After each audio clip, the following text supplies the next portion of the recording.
আমাদেরকে সৃষ্টি করেছেন কে? আল্লাহ সুবহানাহু ওয়া তাআলা। তাহলে আমাদের কোনো কথা ছাড়া, কোনো যুক্তি ছাড়া, কোনো বক্তব্য দেওয়া ছাড়া, কোনো আলোচনা করা ছাড়া আল্লাহর দেওয়া একটা বিধান, ইনিল হুকমু ইল্লা লিল্লাহ, আল্লাহর দেওয়া বিধান, আলা লাহুল খালকু ওয়াল আমর, যা আমরা এক কথায় বলি জমিন যার, জমিন যার, সৃষ্টি যার, আইন চলবে তার। সম্মানিত ঝিকরগাছা চৌগাছাবাসী, আপনার একটা বাড়ি আছে, বাড়ির মালিক আপনি, সেখানে সংসারে যদি আপনার কথা না চলে, বাইরের কোনো লোকের কথা চলে, সংসারে শান্তি না অশান্তি? আপনার একটা ব্যবসা আছে, মালিক আপনি, আপনার কথা চলে না, ওখানে অন্য কর্মচারী পার্টনার যে আছে তার কথা চলে, ব্যবসায় লাভ লস। আপনার একটা প্রতিষ্ঠান আছে, ওটার মালিক আপনি, আপনার কথা চলে না, ওখানে আশেপাশের লোকদের কথা শুনতে হয়, তার আলোকে ওই প্রতিষ্ঠান চালাতে হয়। প্রতিষ্ঠান সচল না অচল? বাংলাদেশ স্বাধীন হয়েছে 53 বছর রেখে, এখন 54 বছরে আমরা একের পর এক এরকম আশপাশের লোক, পার্টনার এবং অন্যদের কথা শুনে বাংলাদেশ পরিচালিত হয়েছে। শান্তির পরিবর্তে অশান্তি, সচলের পরিবর্তে অচল, সুন্দরের পরিবর্তে অসুন্দর, ন্যায়ের পরিবর্তে অন্যায়, আলোর পরিবর্তে অন্ধকার যেমন চেয়ে গেছে, আজ আমরা একবার দেখতে চাই মানুষের দেখা বারবার শেষ, ইসলামের বাংলাদেশ। সব দেখেছি বারবার, ইসলাম এইবার।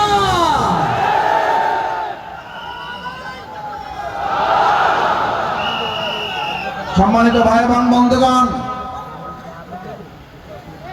আমাদের মাঠে খেলা হয়, আপনি কাউকে এই কথা বলেন, আপনাকে অযোগ্য ঘোষণা করা হলো আপনাকে খেলতে দেওয়া ছাড়াই, এটা বিবেক সম্মত না বিবেক বর্জিত? খেলতে না দিয়ে কাউকে অযোগ্য ঘোষণা করা যাবে?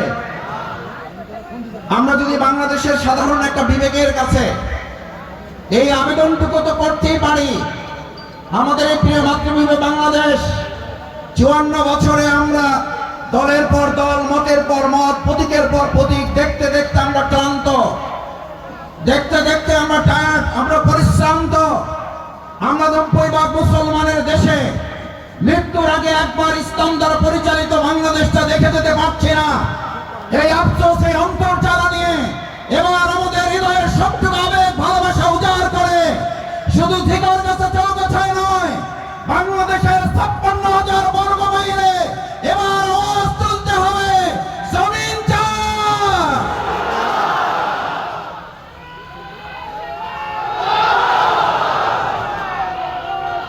আমার ভাই এবং বন্ধুগণ, আমরা ইতিমধ্যে কারো কারো কাছ থেকে শুনতে পাই আমাদের খেলতেই দেওয়া হবে না, খেলতেই দেওয়া হয় নাই, আবার বলা হচ্ছে আমাদের নাকি অভিজ্ঞতাও নাই। আমাদের আমিরে জামাত বলেছেন, ইয়েস, আমাদের অভিজ্ঞতার একটু ঘাটতি আছে, আমাদের অভিজ্ঞতা একেবারেই নাই, সেটা হলো সাদাবাজিতে আমাদের অভিজ্ঞতা নাই, সিন্ডিকেটে আমাদের অভিজ্ঞতা নাই, নিজ দলের মধ্যে লোকদের খুনাখুনি করে নিজ ভাইকে হত্যা করার অভিজ্ঞতা নাই, নামাজ চলতেছে এই অবস্থার অপেক্ষা না করে নামাজরত অবস্থায় যেই দল তার কর্মীকে হত্যা করে, সেই দল বাংলাদেশে নির্বাচন করে বিজয় যুদ্ধের কথা রাজনীতি করার অধিকার থাকতে পারে না।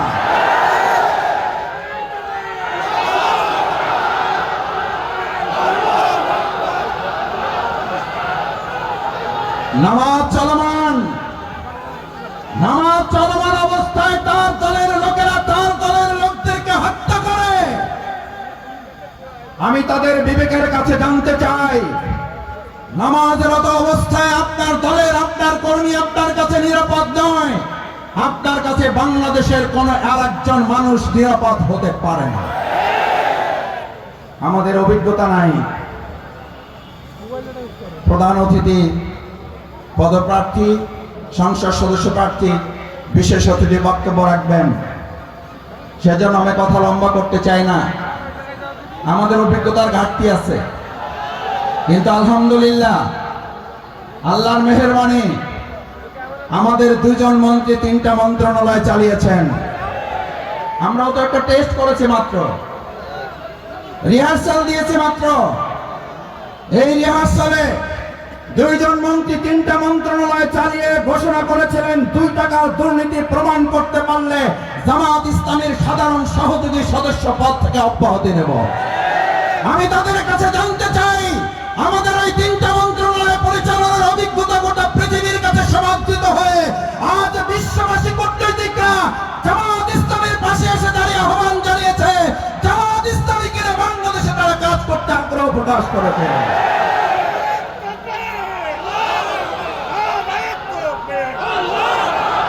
আমার ভাই এবং বন্ধুগণ, আমাদের অভিজ্ঞতা নাই। ওনারা বলতেন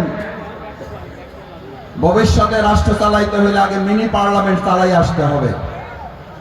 মিনি পার্লামেন্ট চালান, তারপরে মানুষ বিবেচনা করবে আপনারা ফুল পার্লামেন্ট চালাইতে পারেন কিনা। মিনি পার্লামেন্ট ঢাকা বিশ্ববিদ্যালয় সংসদ, মিনি পার্লামেন্ট চট্টগ্রাম বিশ্ববিদ্যালয় ছাত্র সংসদ, মিনি পার্লামেন্ট রাজশাহী বিশ্ববিদ্যালয় ছাত্র সংসদ, মিনি পার্লামেন্ট জাহাঙ্গীরনগর বিশ্ববিদ্যালয় ছাত্র সংসদ। আজ তাদের কথা দিয়ে তাদেরকে জিজ্ঞেস করতে চাই, মিনি পার্লামেন্ট যখন হয় তখন আপনারা বলেছিলেন ওখানে তো আমাদের স্যার কাকে ভোট দেবে, দেওয়ার তো কেউ নাই। নাই যেখানে বলেছেন আলহামদুলিল্লাহ, আল্লাহ রাব্বুল আলামিন তার অশেষ মেহেরবানি দিয়ে ফুল পার্লামেন্ট 4টা বিশ্ববিদ্যালয় আমাদেরকে আল্লাহ দান করলেন। শুধু দানই করেন নাই, বাংলাদেশে মডেল বিশ্ববিদ্যালয় পরিচালনার ছাত্র সংসদ ছাত্র শিবির উপস্থাপন করে দেখিয়েছে বাংলাদেশ জামাত ইসলামী ভবিষ্যতে মডেল বাংলাদেশ উপহার দিতে পারবে।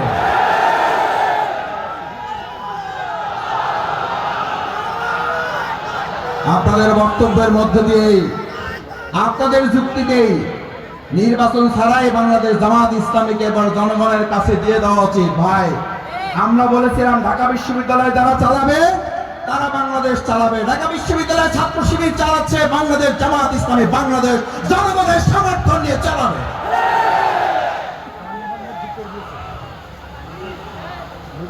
আমরা শুনলাম ওই জামাত ইসলামী হুজুর, ওনাদের টুপি আছে, দাড়ি আছে, ওনাদের জানা যায় ভালো মানায়, মিলাদ শরীফে ভালো মানায়, নবজাতকের কানে আজান দেওয়া ভালো মানায়। ওনাদের তো এসব বিশ্ববিদ্যালয়, সংসদ, গণভবন, বঙ্গভবন, সর্বোচ্চ হইলে ওনারা জাতীয় মসজিদ বাইতুল মোকাররমে ওনারা একেবারে দয়া দাক্ষিণের অংশ হিসেবে অনুমতি করতে পারেন। ভাই বন্ধুগণ, আমার ভাই বোনেরা, হিন্দু ধর্মাবলম্বী যারা আছেন, বাংলাদেশ ইসলামী ছাত্র শিবির ঢাকা বিশ্ববিদ্যালয়ে নির্বাচিত হওয়ার পর তারা ঘোষণা দিয়েছিল হিন্দু ধর্মাবলম্বী যারা জগন্নাথ হলে আমাদেরকে 7 ভোট, 8 ভোট, 10 ভোট দিয়েছে, আমাদের উন্নয়ন অগ্রগতি যাত্রা ওই জগন্নাথ বিশ্ববিদ্যালয় থেকে শুরু করে আমরা জাস্টিস, ন্যায় বিচার এবং তাদের অধিকার প্রাপ্তিটা আমরা সেখান থেকে শুরু করে প্রমাণ করেছে ছাত্র শিবির। জামাত ইসলামী ছাত্র শিবিরের হাতে যথাযথ অধিকার প্রতিষ্ঠিত করা সম্ভব।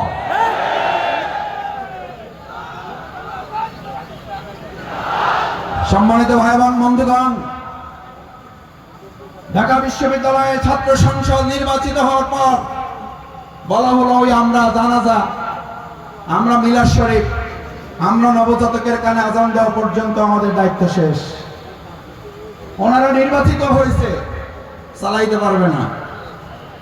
ছাত্র ভালো, পাশ করতে পারবে না, পাশ করলেও চাকরি পাবে না, চাকরি পাইলেও বেতন পাবে না, বেতন পাইলেও বরকত হবে না, বরকত হইলেও সংসার চলবে না। যুক্তির আর কোনো শেষ নাই। বললো ভোট দিতে পারবে না, আমাদের তারা ভোট দেবে কারে? পাশ করলো, বললো পাশ করে টিকতে পারবে না, বলে টিকতে পারবে, কাজ করতে পারবে না, বলে কাজ করতে পারবে, সামনে আগাইতে পারবে না। আমাদের মিনি পার্লামেন্টে আমরা দেখিয়েছি সিন্ডিকেট, মাদক, গণরুম, ভাইয়ের রাজনীতি এবং সেখানে মেধার পরিবর্তে সন্ত্রাসের ঝঞ্ঝানির পরিবর্তে আজ ঢাকা বিশ্ববিদ্যালয় একটা টু শব্দ পর্যন্ত সেখানে সংগঠিত না হওয়া, রাজশাহী বিশ্ববিদ্যালয় একটা বিজয় মিছিলে কোনো ঝামেলা না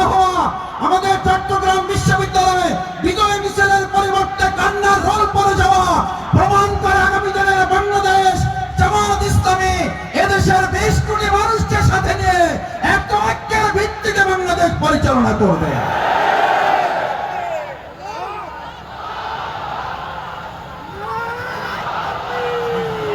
ঢাকা বিশ্ববিদ্যালয়ের বিজয়ের পর ঢাকা বিশ্ববিদ্যালয়ে মিছিল হয়েছে, চট্টগ্রামে হয়েছে, রাজশাহী বিশ্ববিদ্যালয়ে হয়েছে, হয় নাই, হয়েছে তাহাজ্জুদ নামাজ, হয়েছে হাত তুলে আল্লাহর কাছে চোখের পানি দিয়ে মসজিদের স্টেটমেন্ট গুলো ভিজিয়ে দিয়ে আল্লাহর কাছে আমরা বলেছিলাম, আল্লাহ যে বিজয় আপনি দিয়েছেন এই বিজয়ের মর্যাদা রক্ষা করার জন্য আমাদের যে দায়িত্বগুলো রয়েছে সেই দায়িত্ব যেন পালন করতে পারি। এটাই হচ্ছে একজন ইমানদারের আল্লাহর প্রতি আস্থা এবং ভরসার প্রতীক। বাংলাদেশ জামাত ইসলামী ইসলামী ছাত্র শিবির অহংকার মুক্ত থেকে আজ এই লক্ষ জনতাকে সামনে রেখে ডাক্তার মুসলিউদ্দিন ফরিদ আপনাদের প্রাণপ্রিয় মানুষ, নিরহংকার মুক্ত একজন মানুষ। আমি তাকে আজ নয়, আমি ছাত্র সংগঠনে থাকা অবস্থায় তিনি দেশের বাইরে, তখনকার সময় থেকে আমি তার দোয়া এবং স্নেহ পাওয়া শুরু করেছি। আমি তখন থেকে তাকে জানি। আজকে একটা কথা বলি ওনার সম্পর্কে, আল্লাহ মাফ করুন যেন বাড়াবাড়ি না হয়। যদি আপনারা ওনাকে এখানে এখনো কোনো সন্দেহ তালিকায় রাখেন, প্রয়োজন আমি বাউফলবাসীর সাথে আলাপ করবো, আমি বাউফলে নিয়ে যাব, আমি বাউফলে নিয়ে ওনাকে এমপি বানাই আপনাদের কাছে দেব। কিন্তু আজকে কথা দিতে হবে, এরকম নিরহংকার মুক্ত, স্বাস্থ্য সচেতন, জনগণের কল্যাণে নিবেদিত আমাদের ডাক্তার মুসলিউদ্দিন ফরিদ ভাইকে আমরা কি শুধু চৌগাছায় রাখবো, নাকি গোটা বাংলাদেশে তাকে আগামী দিনে সেবা পরিচালনার গুরুত্বপূর্ণ দায়িত্বের জন্য তাকে এখান থেকে প্রস্তুত করে পাঠাবো? দেখে আমরা পারবো ইনশাআল্লাহ। সবাই রাজি আছি ইনশাআল্লাহ।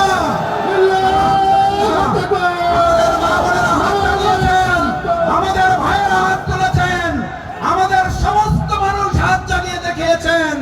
আমরা ডাক্তার মুসলিউদ্দিন ফরিদ ভাইকে আগামীর সংসদে প্রেরণ করবো ইনশাআল্লাহ। এবার দুটো কথা বলে শেষের দিকে যাই। সম্মানিত ভাই এবং বন্ধুগণ, ডাক্তার মুসলিউদ্দিন ফরিদ ভাই আমাদের এই চৌগাছা জিকরগাছায় আপনাদেরকে নিতে এসেছেন না আপনাদেরকে দিতে এসেছেন? দেওয়ার মতো যোগ্যতা আল্লাহ তাআলা ওনাকে দিয়েছেন না দেন নাই? আল্লাহ তাআলা ওনাকে সেই যোগ্যতা দিয়েছেন বলেই আজ আমরা একটা কথা পরিষ্কার বলে যাই, জিকরগাছা চৌগাছার ভাই বোনেরা, হিন্দু ধর্মাবলম্বী যারা আছেন, ডাক্তার মুসলিউদ্দিন ফরিদ ভাই তিনি ব্যক্তি হিসেবে এমপি হবেন না, ব্যক্তি হিসেবে তিনি হবেন আপনাদের একজন খাদেম, আপনাদের একজন সেবক। আজ যারা 5 মাস আপনাদের পিছনে ঘুরছে, আপনাদের দ্বারে দ্বারে গিয়ে অনুনয় বিনয় করছে, অন্যায়ভাবে টাকা বিছাচ্ছে, অন্যায়ভাবে ক্ষমতা প্রয়োগ করছে, এই 5 মাস আপনাদের কাছে ঘুরে আগামী 5 বছর আপনাদেরকে তাদের পিছনে ঘোরাতে বাধ্য করবে। এবার সেখান থেকে মুক্তি পাওয়ার জন্য আজকে আপনাদের সিদ্ধান্ত দিতে হবে। দেশ স্বাধীনের 54 বছরে এমপি বানিয়েছে বারবার, খাদেম সেবক বানাবো এইবার। এবার এমপি চাই না খাদেম চাই, এমপি চাই না সেবক চাই। দ্বিতীয় কথা, এবার আমরা ব্যক্তি ডাক্তার মুসলিউদ্দিন ফরিদ ভাইকে সংসদে পাঠাবো না, উনি ব্যক্তি যাবেন, আমরা এবার সংসদে পাঠাবো আল ইসলাম, ইসলাম এবং ইসলাম।